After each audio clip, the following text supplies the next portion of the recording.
सभी भक्तों को राधे राधे।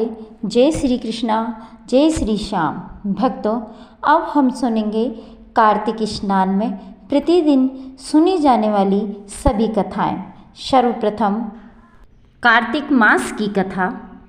एक नगर में एक ब्राह्मण दंपति रहते थे। वे दोनों प्रतिदिन 7 कोस दूर गंगा और यमुना नदी में स्नान करने जाते थे। इतनी दूर आने जाने से ब्राह्मण की पत्नी थक जाती थी। एक दिन उसने अपने पति से कहा कि हमारा एक पुत्र होता तो कितना अच्छा रहता। पुत्र की बहू आती तो हमें घर वापस जाने पर खाना बना हुआ मिलता और बहू घर का काम भी कर देती। अपनी पत्नी की बात सुनकर ब्राह्मण ने कहा कि तूने बात तो सही कही है, चल मैं तेरे लिए बहू ला ही देता हूँ। ब्राह्मण ने कहा कि एक पोटली में आटा डालकर कुछ मोहरे रख दे। ब्राह्मण के कहे अनुसार उसने पोटली बांध कर दे दी और पोटली लेकर ब्राह्मण चला गया। ब्राह्मण सफ़र के दौरान यमुना के किनारे बहुत ही सुंदर लड़कियां दिखाई दी। वे रेत में घर बनाकर खेल रही थी। उनमें से एक लड़की ने कहा कि मैं अपना घर नहीं बिगाड़ूंगी, मुझे तो रहने के लिए ये घर चाहिए। लड़की की बात सुनकर ब्राह्मण मन ही मन सोचने लगा कि बहू बनाने के लिए यह लड़की उचित है। जब वह लड़की जाने लगी तो ब्राह्मण भी उसके पीछे पीछे उसके घर तक चला गया। वहां जाकर ब्राह्मण ने उस लड़की से कहा, बेटी, कार्तिक मास चल रहा है, इसलिए मैं किसी के घर खाना नहीं खाता। मैं अपने साथ आटा लेकर आया हूँ। तुम अपनी माता से पूछो कि क्या वह मेरे लिए आटा छानकर 4 रोटी बना देगी। यदि वह मेरा आटा छानकर रोटी बनाएगी तो ही मैं रोटी खा लूँगा। लड़की ने जाकर अपनी माँ को ये सारी बात बताई।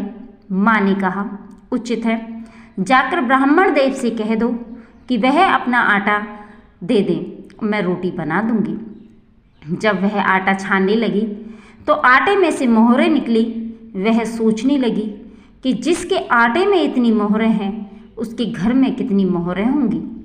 जब ब्राह्मण खाना खाने बैठा तो लड़की की माँ ने उस ब्राह्मण से पूछा, क्या आपका कोई लड़का है और क्या आप उस लड़की की सगाई करने जा रहे हो।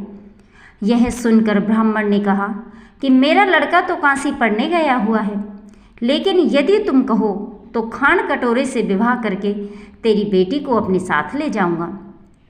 लड़की की माँ ने कहा, ठीक है ब्राह्मण देव। इस पर लड़की की माँ ने लड़की की खान कटोरे से शादी करके ब्राह्मण के साथ भेज दिया। ब्राह्मण ने घर आकर कहा, रामू की माँ, दरवाज़ा खोलकर देख, मैं तेरे लिए बहू लेकर आया हूँ। ब्राह्मण की पत्नी भीतर से ही बोली, हमारे तो कोई बेटा बेटी नहीं है तो बहू कहाँ से आए। दुनिया ताने मारती थी, अब आप भी मारने लगे। ब्राह्मण ने कहा, तू दरवाज़ा खोलकर तो देख। जब ब्राह्मणी ने दरवाज़ा खोला तो सामने बहू को खड़े हुए देखा। उसने बहू का स्वागत किया और आदर सत्कार से अंदर ले गई।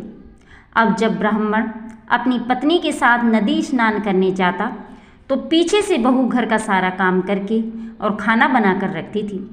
वह उनके कपड़े धोती और रात को हाथ पैर भी दबाती थी। इस तरह बहुत दिन बीत गए। ब्राह्मणी ने अपनी बहू से कहा कि बहू, कभी भी चूल्हे की आग मत बुझने देना और मटके का पानी खत्म मत होने देना। परंतु एक दिन चूल्हे की आग बुझ गई। यह देखकर बहू घबरा गई और भागी भागी अपनी पड़ोसन के पास गई और कहा कि मेरे चूल्हे की आग बुझ गई है, मुझे थोड़ी आग चाहिए। मेरे सास ससुर सुबह 5 बजे से गए हुए हैं, वह थके हुए घर आएंगे, इसलिए मुझे उनके लिए खाना बनाना है। यह सुनकर पड़ोसन ने कहा कि तू तो बावली है, तुझे यह दोनों मिलकर पागल बना रहे हैं। इनके कोई पुत्र नहीं है, ये निसंतान है। बहू ने कहा, नहीं, ऐसा मत बोलो, इनका बेटा तो बनारस काशी में पढ़ने गया हुआ है। इस पर पड़ोसन ने कहा कि यह तुझे झूठ बोलकर लाए हैं, मेरी बात सच मान, इनके कोई बेटे नहीं है। अब बहू पड़ोसन की बातों में आ गई और कहने लगी कि अब आप ही बताओ मैं क्या करूं। पड़ोसन ने कहा कि करना क्या है, जब तुम्हारे सास ससुर आए तो जली हुई रोटियां बनाकर देना और बिना नमक की दाल बनाकर देना। खीर की कड़छी दाल में और दाल की कड़छी खीर में डाल देना। पड़ोसन ने उसे अच्छे से सिखा पढ़ा दिया। फिर जब उससे सास ससुर घर आए तो उसने न तो उनका आदर सत्कार किया और न ही उनके कपड़े धोए। जब उसने सास ससुर को खाना दिया तो सास बोली, बहू आज यह रोटियां जली हुई क्यों हैं और दाल भी अलूनी है। तब बहू ने पलट कर कहा कि एक दिन ऐसा खाना खा लोगे तो कुछ बिगड़ नहीं जाएगा तुम्हारा। सास ससुर को खरी खोटी सुनाकर वह फिर से पड़ोसन के पास गई और बोली कि अब आगे क्या करना है। पड़ोसन ने कहा कि अब तुम सातों कोठों की चाबी मांग लेना। अगले दिन जब भी स्नान करने के लिए जाने लगे तो बहू अड़ गई कि मुझे तो सातों कोठों की चाबी चाहिए। तब ससुर ने कहा कि इसे चाबी दे दो। तब सास ने बहू को चाबी दे दी।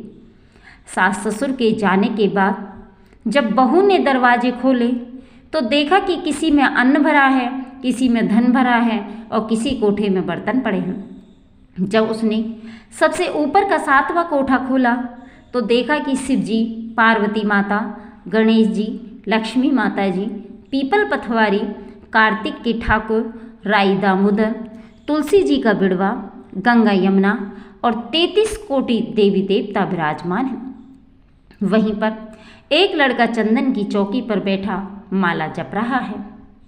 यह सब देखकर उसने लड़के से पूछा कि तुम कौन हो। तब लड़का बोला कि मैं तेरा पति हूँ, अभी दरवाज़ा बंद कर दे, जब मेरे माता पिता आएंगे तब दरवाज़ा खोलना। यह सब देखकर बहू बहुत खुश हुई और 16 श्रृंगार कर सुंदर वस्त्र पहनकर अपने सास ससुर का इंतजार करने लगी। उसने अपने सास ससुर के लिए अच्छे अच्छे पकवान बनाए। जब उसकी सास ससुर घर पर आए तो उसने उनका आदर सत्कार किया और प्रेम पूर्वक खाना खिलाया और हाथ पैर दबाने लगी। पैर दबाते दबाते बहू ने कहा कि माँ, आप इतनी दूर गंगा यमुना स्नान करने के लिए जाती हो तो आप थक जाती हो, इसलिए आप घर पर ही स्नान क्यों नहीं करती हो। यह सुनकर सास कहने लगी कि बेटी, गंगा यमुना घर पर तो नहीं बहती है। तब उसने कहा कि हाँ माँ जी, बहती है, चलो मैं आपको दिखाती हूँ। जब बहू ने 7वां कोठा खोला तो देखा कि उसमें शिव जी, पार्वती जी, गणेश जी, लक्ष्मी जी, पीपल पथवारी, कार्तिक के ठाकुर, राई दामोदर, तुलसी जी का बिड़वा, गंगा यमुना बह रही है और 33 कोटि देवी देवता विराजमान हैं। वहीं चौकी पर बैठा एक लड़का माला जप रहा है। माँ ने उसे देखकर कहा कि बेटा तू कौन है। लड़का बोला, माँ मैं तेरा बेटा हूँ। तब ब्राह्मणी ने पूछा कि तू कहाँ से आया है। लड़के ने जवाब दिया कि मुझे कार्तिक जी ने भेजा है। माँ ने कहा, बेटा यह संसार कैसे मानेगा कि तू मेरा बेटा है। माँ ने कुछ विद्वान पंडितों से मदद मांगी। पंडितों ने कहा कि इस पार बहू बेटा खड़े हो जाएं और उस पार माँ खड़ी हो जाए। माँ ने चमड़े की अंगिया पहनी और छाती में से दूध की धार निकलकर बेटे की दाढ़ी मूछें भीगे और पवन पानी से गठजोड़ा बंधे, तब मानेंगे कि यह इस माँ का ही बेटा है। उसने ऐसा ही किया कि चमड़े की अंगिया फट गई और छाती में से दूध की धार निकलकर बेटे की दाढ़ी मूछ भीग गई। पवन पानी से बहू बेटे का गठजोड़ बंध गया। यह सब देखकर ब्राह्मण और उसकी पत्नी की खुशी का ठिकाना न रहा। तो यह थी कार्तिक मास की कथा कि हे कार्तिकेय के ठाकुर, जैसे ब्राह्मण और ब्राह्मणी को बहू बेटा दिया वैसे सबको देना। कार्तिक मास की कथा कहने, सुनने और हुकारा भरने वाले सब पर कृपा करना।